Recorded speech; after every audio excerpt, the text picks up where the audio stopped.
আসসালামু আলাইকুম। আমরা আজকে কৈকুরি ইউনিয়ন, এটা পীরগাছা উপজেলার একটি ইউনিয়ন। প্রান্তিক পর্যায়ে আমরা আসছি। এক ভাই, কৃষক ভাই, উনি ভার্মি কম্পোস্ট তথা কেঁচো সার উৎপাদন করবেন এরকম উদ্যোগ নিয়েছেন। তো আমরা আজকে ওনাকে ছোট্ট পরিসরে আগে শিখিয়ে দিয়ে যাব যে কিভাবে এটি করতে হয়। এরপরে অবশ্য ধীরে ধীরে দোয়া করি ইনশাল্লাহ ওনার অনেক বড় খামার হবে, উনি তখন এই জিনিসটি মানুষের মধ্যে ছড়িয়ে দিতে পারবেন। তো দেখতে পাচ্ছেন আমার সামনে যে ভাই আছেন, আনারুল ভাই, এনামুল ভাই ভালো আছেন? আলহামদুলিল্লাহ। আচ্ছা, আপনি এই ভার্মি কম্পোস্ট সম্পর্কে এর আগে জেনেছিলেন কোথায়? কৃষি অফিস থেকে, মনোয়ার ভাইয়ের মাধ্যমে জানা। আমাদের পীরগাছা কৃষি অফিস থেকে। আচ্ছা, তো মনোয়ার ভাই আপনাকে এটা সম্পর্কে জানিয়েছে, কিন্তু আপনি এই সারকে আগে ব্যবহার করেছেন? এমনি কেনা যেটা পাওয়া যায়। আচ্ছা, বাজারে? হ্যাঁ, বাজারে। ওইটা কি ওই কেঁচোটাই ব্যবহার করেছেন না ট্রাইকোটা ব্যবহার? ট্রাইকোটা ব্যবহার করেছেন। কেঁচোটা তার মানে এর আগে আপনি ব্যবহার করেন না? ওইভাবে এইদিকে ওইরকম তো নাই। আচ্ছা আচ্ছা, আচ্ছা, অসুবিধা নাই। আমরা আশা করছি আপনি করতে পারবেন। তবে আপনি কেঁচো দিয়ে করতে পারবেন কি? হ্যাঁ, ইনশাআল্লাহ পাবো। কেঁচো ধরতে পারবেন? হ্যাঁ, এখন সমস্যা নেই। ধরেন দেখি হাতে, আপনি নিতে পারেন কিনা। হাতে নিলাম। হ্যাঁ, নো সমস্যা নেই, আপনি নেন, অসুবিধা নেই। আচ্ছা, আপনারা দেখতে পাচ্ছেন আমরা ওনার শেডে আসছি। ওনার গোবর খুব একটা খারাপ না, ভালো আছে, একটু ময়লা আবর্জনা বেশি। আপনাদের জানিয়ে রাখা ভালো যে কেঁচো কম্পোস্টের জন্য যে জিনিসটা প্রয়োজন হয় সেটি হচ্ছে কাউডাং বা গোবরটা। এই গোবরের কিছু দিক লক্ষণীয়। এতে পচনশীল নয় এমন কোনো পদার্থ থাকা যায় না, রাসায়নিক বা যে কোনো প্রকার কেমিক্যাল এটাতে থাকা যায় না।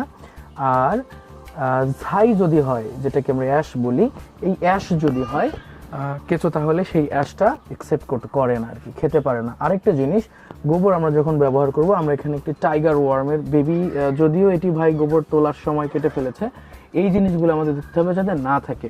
এ ধরনের টাইগার ওয়ার্ম যদি আমাদের এই গোবরে থাকে, তাহলে আমাদের যে এই জাতের কেঁচোটা আছে, এটি আসলে ইসেন্টাফেরিটা তো বা এসিটোফেরিটা নামেও পরিচিত।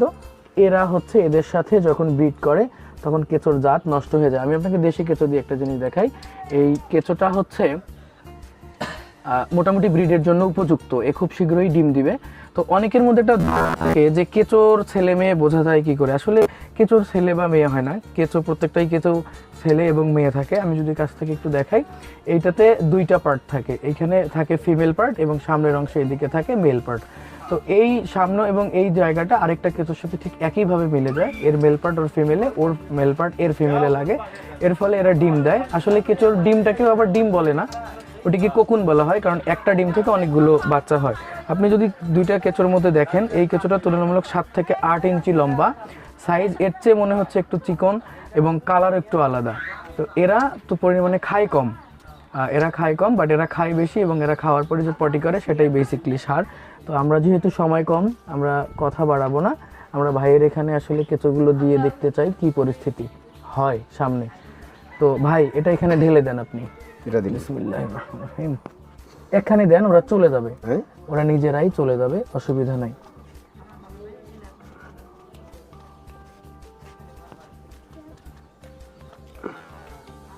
আস্তে আস্তেই ঢালেন, অসুবিধা নেই, আমাকে দেন।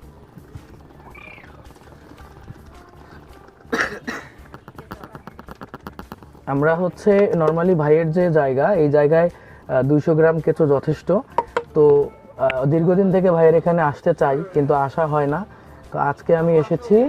মোটামুটি এই জায়গায় ভাইয়ের এখানে প্রায় 400 গ্রামের মতো কেঁচো আছে। তো আশা করছি যে এই কেঁচোগুলো ভবিষ্যতে অনেক বেশি হবে এবং অনেকগুলো হবে, যদি কোনো এখানে পরিবেশে কোনো প্রবলেম না হয়। তবে ভাইকে যে জিনিসটা দেখতে হবে সেটা এই জায়গায় যেন বৃষ্টির পানি না পড়ে। এটা একটা, যেহেতু আপনার চালা দেওয়া আছে, সুন্দর পরিবেশ আছে, কিন্তু আরেকটা যেটাকে ছুঁচো বা চিকা বলে আমাদের আঞ্চলিক ভাষায়, এই চিকা এই কেঁচো খাওয়ার উস্তাদ।